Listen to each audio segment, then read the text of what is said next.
अस्सलाम वालेकुम।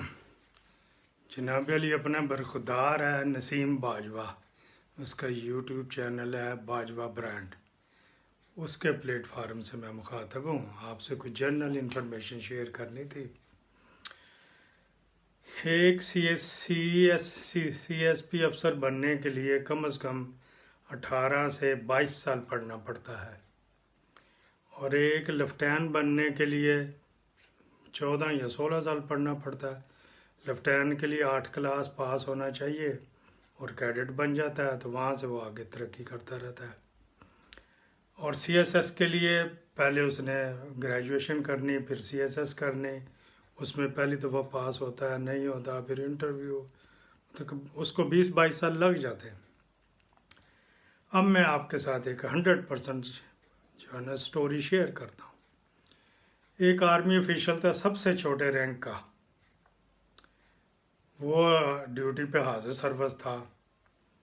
उसके ससुर ने क्या किया कि उसको तालीम दिलवानी शुरू कर दी डिस्ट्रिक्ट मैनेजमेंट ग्रुप की, जबकि वो आर्मी की यूनिफॉर्म में था।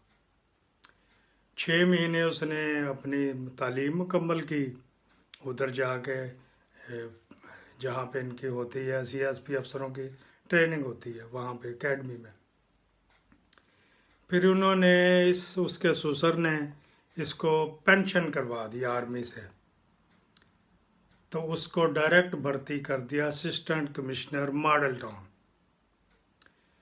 हमें पता लगा, मैंने जनाब अली दरख्वास्त दी इसकी कि ये इसने क्या गलत हरकत की। मेरे उस्ताद मोहतरम मरहूम MD ताहिर एडवोकेट, वो अब्दुलसलाम खावर सेशन जज थे, वो थे रजिस्ट्रार हाई कोर्ट के। उन्होंने जनाब अली हमारी ये दरख्वास्त ही जो है ना ऑब्जेक्शन लगा दिया कि ना वकील साहब का कोई इसमें लिंक है और ना ही इसके कैंडिडेट का। आप तो ओवर एज हो चुके, आपका कौन सा हक मारा। फिर MD ताहिर का हुक्का भरा, जाके मुट्ठी चांपी भरी, मुफ्त में फिर मुठियाँ चांपियाँ भरनी होती है ना। तो उन्होंने कोई कानून निकाला जी, फिर दोबारा हमारी एक्सेप्ट हो गई, एप्लीकेशन एक्सेप्ट हो गई। लाहौर में गैंग ऑफ 7 था, गैंग ऑफ 7 जजों का, रफीक तारड़, इजाज चौधरी, मंसूर अली शाह, खलीलुर रहमान रमदे और मलक, वो जब मशहूर ज़माना ऑडियो वाला मलक, ये सारे गैंग थे वहाँ पे। अल्लाह अल्लाह करके तो हमने मंसूर अली शाह के पास अपनी लिखवा ली, रजिस्ट्रार दफ्तर में दुनियादारी करके। उसने आगे से इसको कहा MD तार को, आप इतनी फारग है, चलो जी 1000 जुर्माना ठोका और दरख्वास्त भी खारिज कर दी। अब फिर फंस गई जी MD तार के जी 1000 रुपये जुर्माना दो जी, नाले मेरी फीस दो। मैं कह जी करने जी करने, आंदे जाते कभी रोटी खिला दी कभी क्या। ये चक्कर होता है जी जब गैंग बनता है।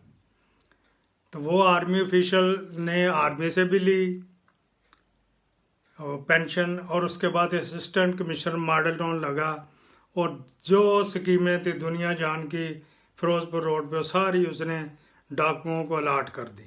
असिस्टेंट कमिश्नर मॉडल टाउन बड़ी थी उसकी पोस्ट। उधर से भी उसने 2 साल अन्नी डाल के तो रिटायरमेंट ले ली। तो उस आर्मी ऑफिशियल का नाम था कैप्टन सफदर, और वो था नवाज शरीफ जो वोट को इज्जत देता है जी। ये होता है चक्कर, एक 22 साल जिसने मेहनत की हो उसका हक तोड़ के एक खुडे लैन लगा था कैप्टन सफदर, कोई काबल नहीं था। ये हेडक्वार्टर में था। एक दिन प्राइम मिनिस्टर हाउस में 3 बंदे बीमार हो गए किसी वजह से, तो इसको खुडे लैन लगे को वहाँ पे भेजा, तो इसने जाके फिर वहाँ पे अपना टांका फिट कर लिया। और ये है इनकी काबिलियत, ऐसे भी दुनिया में होते हैं। ये मैंने शार्ट की है, ये 100% जो है ना स्टोरी है, और इसमें से कोई भी गलत बयानी नहीं की गई, शार्ट की, इस वजह से शायद लोगों को देर से समझ आए। और जो थी इन्होंने ट्रेनिंग ली वो भी सरकारी खाते से। ये जो ब्यूरोक्रेट का गैंग था ना जो नवाज शरीफ के साथ अभी तक लगा, ये वही था। उन्होंने पाकिस्तान सर्विसेज एकेडमी अपर माल पे लाहौर कॉलेज के सामने, लाहौर जिमखाना के सामने, वहाँ पे उसको ट्रेनिंग दिलवाई थी और सरकारी खर्च से, और डिप्लोमा भी ले लिया। जबकि 2 سال کی قدغن ہوتی ہے کہ ایک بندہ گورنمنٹ کی نوکری چھوڑے تو 2 سال تک وہ دوسری نوکری نہیں کر سکتا. یہ نواز شریف وزیر اعظم تھا جناب علی، اور اسی وجہ سے اس نے قانون بھی تبدیل کروا لیا. یہ بعض گشت پہنچتی پہنچتی جب جہانگیر کرامت تک پہنچی نا تو اس نے نواز شریف کو کہا کہ لوگ اس طرح باتیں کر رہے ہیں تو یہ آپ نے کیا کر دیا، اپنے دماد کے لیے سارا قانون ہی تلپٹ کر دیا. اس نے کہا اچھا چلو سنبھال لیں گے جی سنبھال لیں گے. لوگ بھول جان گئے جس طرح یہ لیگیوں کی عادت ہے. تو جیسے وہ آرمی چیف باہر گیا تو اس نے اپنے پرنسپل سیکرٹری سعید مہدی کو کہا آدھا پھٹا پھٹ ہے، آدھا کو بندوبست کرو. وہ شریف تھا بیسکلی، پیدائشی تو سیالکوٹ کا تھا، کراچی میں پلا بڑا تھا. وہ چپ کر کے دم دبا کے بھاگ گیا. پھر لوگ کہتے ہیں کہ آرمی چیف کے ساتھ نواز شریف کی بنتی نہیں. وہ بنتی کی یہ سارا ہی غلط کام کرواتا ہے تو یہ بننی کس بات کے. تو یہ ہے صورتحال جی. یہ ووٹ کو عزت دیتے ہیں، اس طرح یہ ملک کو نچوڑتے ہیں. یہ باجوہ برانڈ کو سبسکرائب کریں اور اسی طرح کی مزید انفارمیشن جو آپ کو ملتی رہیں گی. یہ قسط نمبر 1 ہے، اس کے بعد 101 مزید آئیں گی. اوکے جی، اللہ حافظ.